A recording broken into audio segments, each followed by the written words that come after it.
말씀 나누기 전에 광고 드리면 제 아내가 코로나 확진이 되었습니다. 그래서 혹시나 하는 마음에 제가 마스크를 쓰고 오늘 설교를 할 거고요. 그리고 이번 주 중에 뭐 당장 내일이라도 상황이 좀 여의치 않으면 이번 주간에는 새벽 예배 드리기 어려울 수 있다는 것 미리 양해 말씀을 드립니다. 민수기 31장 말씀을 우리가 보면서 하나님께서 이스라엘 백성들을 향한 하나님의 구원, 그리고 또 하나님께서 행하신 승리의 역사를 우리는 엿볼 수 있습니다. 하나님께서 이스라엘 백성들에게 행하신 이 놀라운 사건들은 결국 오늘을 살아가는 우리 그리스도인들에게 주고자 하는 중요한 영적인 메시지가 있겠죠. 신앙생활에 있어서 하나님께서 우리 믿음의 사람들에게 이루기를 원하시는 가장 중요한 것, 두 가지를 선택하라고 한다면 구원 그리고 성결입니다. 우리가 예수를 그리스도로 믿고 구원받아 하나님의 백성이 되는 것, 그리고 그 다음으로 중요한 것이 있다면 그 거룩한 하나님의 백성으로서의 삶을 거룩함 속에 살아가는 것, 이 두 가지를 제외하고 나머지 것들을 논한다는 것은 우리 신앙생활에 전부를 우리가 다 이해하지 못했다라고 말할 만한 요소라고 봅니다. 때문에 오늘 이 말씀 속에서, 구약에 기록되어져 있는 이 말씀 속에서도 하나님은 택하신 이스라엘 백성들이 구원받고 그 언약의 백성이 된 이스라엘 백성들이 가나안 땅을 차지하여서 하나님의 약속을 성취한 주의 백성이 되어지는 것만큼이나 그 승리 이후에 거룩한 하나님의 백성됨을 유지하며 살아가는 것, 그것까지를 우리에게 잘 보여주고 있다는 점에서 구원을 설명하는데 매우 중요한 장이 민수기 31장이다라고 말할 수 있을 겁니다. 오늘 말씀에 보면 2절 말씀에 미디안에 관해서 하나님께서 지칭하는 어떤 수식어가 있습니다. 이스라엘 자손의 원수를 미디안에게 갚으라라고 말씀합니다. 하나님께서는 미디안이라고 하는 나라를 원수라고 말씀합니다. 지금 상황으로 보자면 우리가 가나안 땅, 우리가 일반적으로 이스라엘 백성들이 차지할 가나안 땅은 요단 서편이죠. 그런데 지금 이스라엘 백성들이 요단 서편을 차지하기 위해서 여리고성 바로 코앞에까지 와 있습니다. 그리고 그 모든 여리고성을 점령하기 이전 요단 동편을 다 점령한 사건이 이미 31장 이전에 기록되어진 사건인데, 그 중에서도 유독 미디안이라고 하는 나라를 하나님께서는 이스라엘 백성들에게 넘기신 사건을 여기 기록해 두고 있습니다. 그러니까 요단 동편의 대부분의 전쟁들이 다 빠지고 지금 미디안과의 싸움만 자세하게 기록해 두고 있다는 점을 주목해 볼 필요가 있겠죠.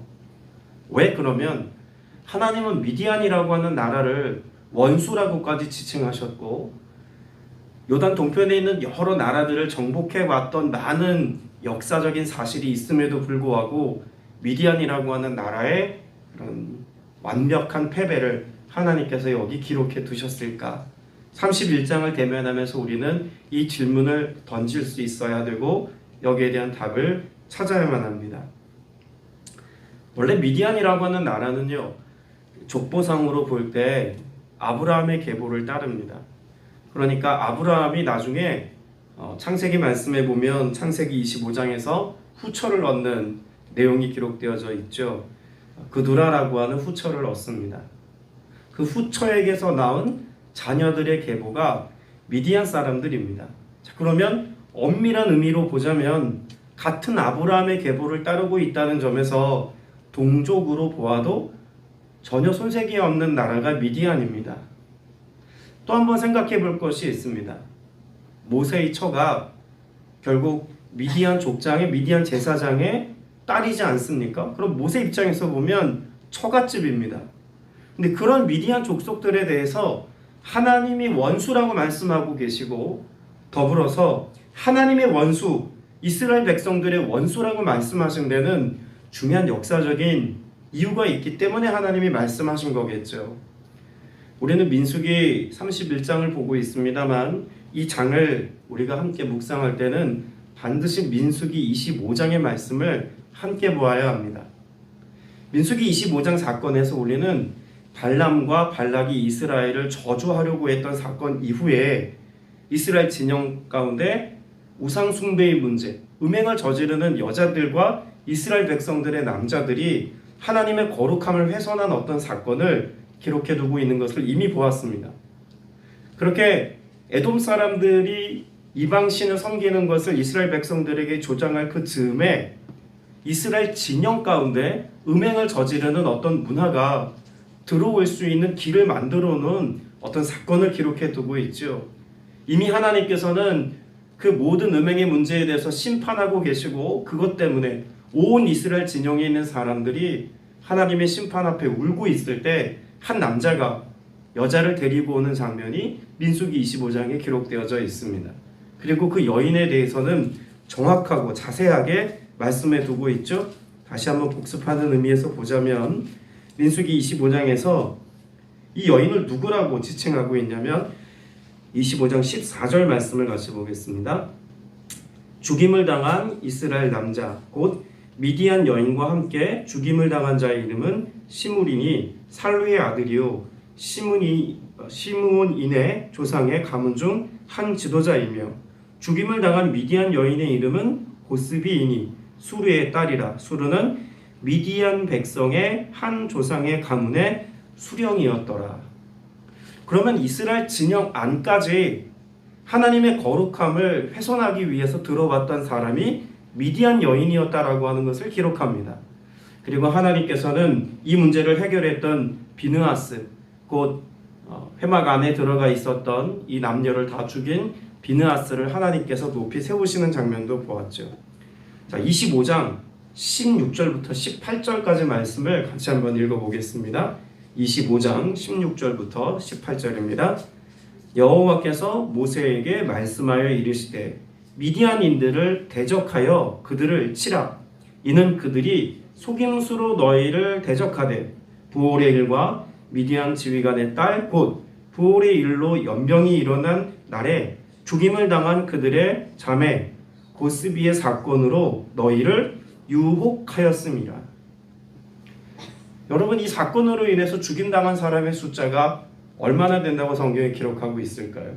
약 24,000명입니다. 전쟁을 치루어서 그 전쟁 때문에 죽임당한 사람의 숫자보다 지금 광야를 진행하는 동안 24,000이라고 하는 어마어마한 숫자가 죽임당한 이유가 무엇 때문이라고 기록할까요? 음행의 문제를 진영 안에서 해결하지 못했기 때문에 이와 같은 문제가 생겼다고 말씀합니다. 왜 원수 갚으라고 말씀하고 있을까요? 단지 전쟁을 치러서 그들이 패배했기 때문에 지금 원수 갚으라고 말씀하시는 것이 아니라 눈에 보이는 전쟁을 치른 것은 아니지만 미디안의 한 여인이 진영 가운데 들어와 하나님의 거룩함을 훼손한 이 사건 때문에 이스라엘 백성의 많은 숫자가 죽임을 당했으니 이건 전쟁에서 패배한, 눈에 보이는 전쟁의 결과로 패배한 것보다 더 엄청난 패배를 안겨다 준 것이 바로 미디안 여인 때문이라는 것입니다. 여러분, 우리의 삶에 죄라고 하는 것이 찾아오는 것은요, 교묘하게 찾아와 우리를 유혹한다는 점을 분명히 말씀하고 있습니다. 이스라엘 백성들이 진영 가운데 일어난 이 문제를 하나님께서는 철저하게 해결하시고 가나안 땅에 들어가도록 그들을 인도하고 계심을 볼 수가 있죠. 우리에게도 하나님께서 동일한 말씀을 하고 계신 겁니다. 우리 인생 가운데 하나님께서 거룩한 하나님의 나라에 들어가기까지 우리가 하나님의 거룩한 백성 된 것만큼이나 어떤 삶을 살아가는 것을 강조하고 계신 걸까요? 거룩의 삶입니다. 사람들이 모두가 인정할 만한 윤리 도덕적으로 좀 더 나은 삶을 살아가는 것을 말하는 게 아니죠. 하나님과의 관계 안에서 성결한 삶을 살고 하나님께서 우리를 인정하실 만한 그런 정결한 그리스도의 신부로서의 모습을 우리가 오늘 하나님 앞에서 삶으로 살아내고 있는지를 점검해야 한다는 것을 말씀해 주고 있는 것입니다. 세상 가운데서 죄짓고 세상 가운데서 하나님의 거룩함을 드러내지 못하는 것 정도가 아니라 지금 이스라엘 진영 가운데 들어와 있는 죄악의 문제를 하나님이 다루고 계신다는 점에서 우리는 교회 공동체 안에, 우리 가정 안에, 우리도 알지 못하는 사이에 들어와 유혹하려고 하는 죄된 습관과 죄된 삶의 문화가 우리의 삶에 들어와 있지는 않은지 오늘도 점검하고 하나님 앞에 다루어 보아야 할 줄로 믿습니다. 때문에 우리가 이 하루를 예배로 시작하고 또 하나님 말씀 앞에서 우리를 다루어 보는 것 아니겠습니까? 오늘 31장 말씀에 보면 하나님께서 이 모든 미디안을 쳐 부수는 전쟁의 승리 역사를 이루기까지 그 죄를 이기게 하시고 그 모든 거룩함을 훼손한 것들을 처벌하시는 이가 하나님 편에 있다는 것을 분명히 보여주는 내용이 있습니다. 전쟁에 나가는 군사들의 숫자를 기록한 내용이 있죠. 각 지파별로 몇 명씩 1000명씩 사람을 뽑아서 전쟁에 내보내게 합니다. 그래서 전체 지파 12지파 가운데 1000명씩이니까 12,000명 되는 거죠. 한번 생각해 보십시오. 지금 미디안이라고 하는 나라는요, 광야에서 잔뼈가 굵은 백성들입니다. 주로 광야에서 유목 생활을 하거나 혹은 여러 나라를 다니면서 상거래를 주도했던 사람들이 미디안 사람들입니다. 그러니 광야에서 자신들을 지키는 일에 있어서는 누구보다도 탁월한 훈련된 사람들이 바로 미디안 사람들입니다. 호전적인 사람들이었고 전쟁에 능한 사람들입니다. 그럼 이런 미디안을 상대로 전쟁을 하려면 지금 남자 숫자를 전체로 보았을 때 약 10분의 1에 해당되어지는 사람들이 전쟁에 나가서 싸운다는 것은요, 애초에 전쟁에서 이길 마음이 없거나 아니면 전략을 애초에 철저히 잘못 세웠거나 사람들의 눈에 보기에는 이 12,000명이라고 하는 숫자는 터무니없이 모자란 숫자입니다. 아무리 최정예 부대를 선발한다고 하더라도 12,000명 가지고 미디안과 싸워서 이긴다는 것은 말도 안 되는 상황이라는 거죠. 그러면 왜 이 말도 안 되는 숫자를 하나님이 선택하셔서 전쟁에 내보내셨을까요? 여러분, 이 싸움은요, 하나님이 싸우시는 전쟁이다라는 것을 수치에서 보여주는 것입니다.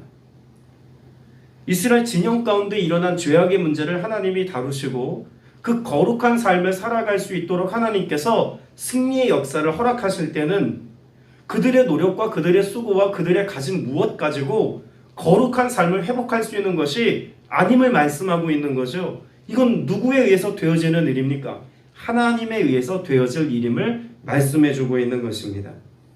그래서 수치적으로만이 아니라 무엇을 가지고 나아가는지를 오늘 말씀에서 기록하고 있죠. 6절 말씀을 다시 보시면 모세가 각 지파에 1000명씩 싸움에 보내되 제사장 엘르아살의 아들 비느하스에게 성소의 기구와 시노나팔을 들려서 그들과 함께 전쟁에 보냈다고 기록합니다. 성소 안에 있는 기구를 가지고 나아갑니다. 정확하게 무엇을 가지고 나아갔는지는 기록하고 있지 않습니다만 성소 안에 있는 성물을 가지고 나아갔다고 했으니 법궤를 가지고 나아갔을 수도 있고 아니면 떡상과 금초대며 이런 것들을 다 가지고 나갔을 수도 있습니다.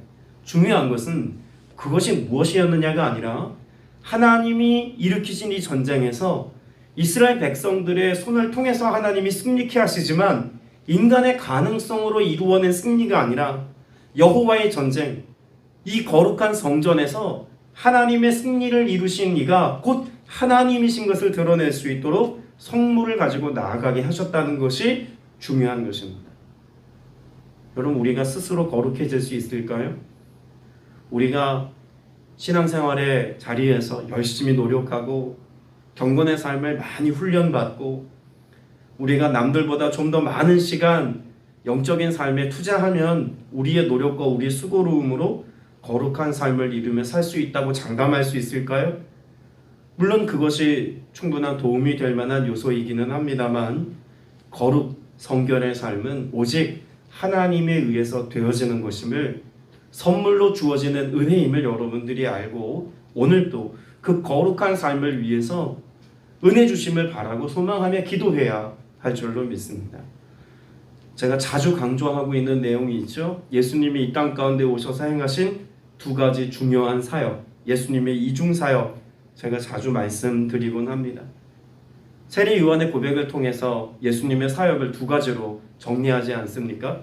보라, 세상 죄를 지고 가는 하나님의 어린 양이로다. 죄의 문제를 해결하신다는 거예요. 그리고 세례 요한은 예수님이 나는 너에게 물로 세례를 베풀었으나 예수님은 성령으로 세례를 베풀 자시다라고 하는 사실을 고백하게 하죠. 결국 성령께서 우리의 마음을 새롭게 하시고 그래서 우리 마음 가운데 예수 그리스도의 성품을 가지고 거룩한 삶을 살아가도록 약속하신 보혜사 성령으로 우리에게 역사하신다는 것을 예수님의 사역을 설명하는 세례 요한의 입술을 통해서 듣게 하십니다. 그럼 예수님이 이루려고 하셨던 그 사역이나 오늘 민수기 31장에서 하나님이 거룩한 이스라엘 백성들에게 이루려고 하시는 이 사건은 결코 다르지 않다는 것입니다. 오늘도 구원받은 하나님의 자녀들이 어떤 삶을 살아가기를 원하실까요? 하나님의 은혜로 성결의 삶을, 거룩한 삶을 우리가 살아가는 죄악된 세상 가운데서 여전히 살아내기를 바라시고 그래서 선물로 거룩한 삶을 살 능력을 주신다고 말씀하고 있는 줄로 믿습니다. 오늘 이 하루가 하나님 앞에서 정결한 삶을 살아가는 여러분 되시길 축복합니다. 오늘 본문에 기록되어져 있는 이 31장 우리가 읽은 말씀 이후에 보면 이스라엘 백성들은 큰 승리를 경험했음을 알 수가 있죠. 전리품들을 가지고 옵니다. 많은 전리품들을 가지고 오는데 여러분 이것을 모세가 기뻐하지 않습니다. 분명히 승리의 사건 이후에 이스라엘 백성들이 개선 장군과 같이 그렇게 승리의 기쁨을 가지고 돌아왔음에도 불구하고 모세는 이들을 칭찬하거나 이들을 격려하여 높이 세우거나 하질 않습니다. 13절부터 우리 같이 한번 보겠습니다. 13절 같이 읽습니다. 모세와 제사장 엘르아살과 회중의 지도자들이 다 진영 밖에 나가서 영접하다가 라고 말합니다. 여기 13절에서 주목해 볼 것은요, 지금 싸움에서 이기고 돌아온 사람들을 어디에서 환대했느냐라고 하는 것입니다. 어디에서 맞이했습니까? 진영 밖에서입니다. 여러분, 진영 밖에서 지금 싸움에 나갔던 사람들을 만나고 이들을 점검하는 것은요, 승리 이후의 삶에 이루어질 거룩의 삶을 우리에게 잘 보여주는 내용입니다. 이스라엘 백성들이 승리했잖아요. 그러면 얼른 진영 안으로 들어와서 빨리 쉬게 하고 그들에게 필요한 것들을 공급하고 전리품들을 개소하고 뭐 이런 일들을 해야 할 것 같습니다. 그런데 오히려 승리 이후에 진영 밖에서 그들의 삶을 점검하고 다루어 보는 내용이 본문에 기록되어져 있는 것은요, 매우 의미가 있습니다. 우리 그리스도인들이 믿음의 삶을 살아갈 때에도 이 원리를 꼭 기억해야 합니다. 오늘 저와 여러분이 문제가 있거나 어려운 일이 있거나 전쟁과도 같은 어떤 치열한 삶을 살아가는 동안에는 거룩의 삶을 살지 말라고 해도 하나님 앞에 겸손하고 하나님의 은혜를 구하기까지 늘 경건의 삶을 실제적으로 살아내기 위한 영적인 몸부림이 치열합니다. 그런데요, 우리의 삶에 내가 원하는 성공을 손에 쥐었다고 여길 때, 내가 다 이루었다고 말할 만한 어떤 인생의 성취감에 도취되어 있을 때, 내가 꿈꾸었던 어떤 삶의 정점에 이르렀다고 말할 만한 자신감이 충만할 때, 우리는 그때가 거룩의 삶을 점검할 바로 그때임을 오늘 본문에서 배워야 한다는 이야기죠. 지금 이스라엘 진영 가운데 전쟁에서 승리한 이후에 미디안 여인들을 진영 안으로 데려온 것 때문에 모세가 노한 것을 말씀하고 있습니다. 여러분, 여기 여자라고 되어져 있죠. 15절에 일반적으로 말하는 그런 여자를 지칭하는 단어가 아닙니다. 히브리어로 여자라고 하는 말은 이샤라고 씁니다. 근데 여기 쓰인 단어는 이샤가 아니에요. 정확하게 우리말로 번역을 하자면 암컷입니다. 왜 이런 저급한 단어를 사용했을까요? 여기 기록되어 있는 이 여인들은요, 이방신에게 제사를 드리기까지 창기와 같이 이방 신전에서 일했던 어떤 여인들을 지칭하기 위해서 그런 암컷이라고 하는 히브리어를 써서 말씀을 기록해 두고 있는 것입니다. 그렇다면 지금 이 말씀 속에서 우리에게 무엇을 보게 하고 있는 겁니까? 하나님이 지금 이 모든 음행의 문제 때문에 이스라엘 백성들에게 전쟁을 치르도록 하셨고 미디안을 대적하라고 말씀하셔서 전쟁을 승리하고 돌아왔는데 정작 가장 중요한 그러한 음행의 문제를 저지른 그 중심에 서 있는 여인들을 진영 안으로 다시 끌고 들어오려고 하는 이 모습은요, 그들이 하나님 앞에 제대로 점검하지 않았다는 것을 말씀해 주고 있는 것 아니겠습니까? 오늘 저와 여러분의 삶에서 스스로 승리에 도취되어서 우리 스스로 알지 못하는 사이에 용납하고 받아들이고 내버려둔 죄악된 삶의 요소들은 없는지 더욱더 하나님 앞에 겸비하여서 다루어 볼 수 있는 믿음의 태도가 필요한 줄로 믿습니다. 하나님은 거룩한 하나님의 백성들의 삶 속에서 죄악이 조금이라도 남아있지 않도록 우리의 삶을 다루어 온전케 하시는 하나님이신 줄로 믿습니다. 18절 말씀에 보면 이들이 그렇게 여인들을 살려둔 이유에 관해서 말씀하죠. 남자와 동침하지 아니하여 사내를 알지 못하는 여자들은 다 너희를 위하여 살려둘 것이니라. 하나님께서 아무 여자나 다 죽이라고 말씀하신 게 아닙니다. 창기와 같이 우상 숭배의 중심에 있었던 여인들은 죽게 하나님이 그렇게 명령하셨지만 나머지 여인들은 살려두십니다. 누구를 위하여서요? 너희를 위하여서. 그러니까 하나님이 지금 모든 상황과 형편 가운데 일하심의 역사는 누구를 위한 역사임을 말씀해 주고 있는 것입니까? 이스라엘 백성들을 위하여 행하신 하나님의 사역인 것을 말씀하고 있는 것입니다. 오늘 저와 여러분의 삶에 하나님이 이루기를 원하시는 그 거룩한 삶에 한 발 더 다가서기까지 오늘 우리가 기도의 자리에 예배의 현장에 있는 것입니다. 어제 우리 주일 말씀 나누면서 제가 기도가 가지고 있는 히브리어의 중요한 뜻 한 가지를 말씀을 드렸죠. 기도 안에는 기도하다라고 하는 말 안에는 어떤 의미가 있다고 말씀을 나눴습니까? 잘라내다, 도려내다 이런 뜻이 있다고 말씀을 드렸죠. 오늘 우리가 기도하는 것, 예배 현장 가운데 있는 것, 내 안에 나도 모르게 독버섯처럼 자리하고 있는 죄악된 요소들은 없는지 말씀으로 기도로 다루어 보고 그 거룩한 삶을 살기 위해서 내 자아를 도려내는 시간을 갖는 겁니다. 그 정결함과 거룩함을 회복하기까지 하나님의 손에 마치 수술대 위에 오른 환자처럼 하나님이 암덩어리 같은 죄들을 도려내시기까지 나를 주님께 온전히 맡기는 시간을 오늘 예배 현장에서 우리가 누리는 것 아니겠습니까? 주님은 오늘도 우리의 삶에 그 죄악된 것들이 우리를 주장하지 못하도록 우리의 삶에 역사하고 계시는 하나님이신 줄로 믿습니다. 우리의 삶은 하나님 편에서 볼 때 철저히 영에 속한 삶이기를 원하십니다. 그러나 우리의 본성은 자꾸 어디를 향합니까? 육에 속한 삶에 속하여 살아가려고 합니다.